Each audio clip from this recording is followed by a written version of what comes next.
خوة الأصحاب في الوقت ذا مثل السراب، كل ما تعطيه وجهك يلقيك ظهره. راح عمري في رجاهم ذهاب بلا عياب، مثل من هو يرجى الطيب من عود.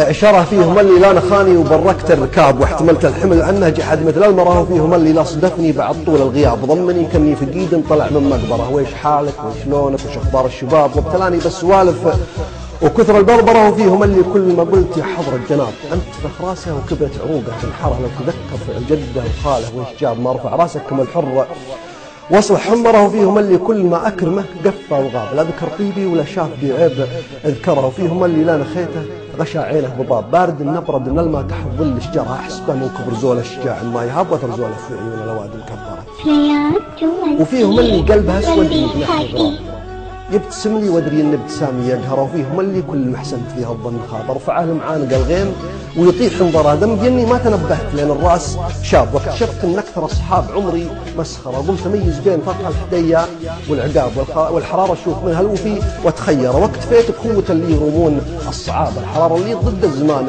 وتقهر. اكبر فكر واكبر ثقه واكبر اداب واكبر عفو في عفو ما له مقدره. عندهم فن الخطابه وتقنين الخطاب، وعندهم صمت يحط مقدار التغطره. وعندهم حب التواضع وحب الاقتراب، خير من حب التكبر وحب المفخره. اطول من جبال يطاولها السحاب، واقرب من عذوب النخيل المثمره. هم بغيت المال حطيت في رقم الحساب، وهم بغيت الوجه والجاه لميت اكثرهم. بغيت العلم حصلتهم مثل الكتاب من بياضه فيه كل الحروف ميسره. ورفعت الصوت حصلت صوتي مستجاب، عقب اللي ما يلاقي ورا الركبه اغباره. والسلام ختام وانتهيت مضمون الجواب. كل شاعر حسب عرفه وسوره وبصابه.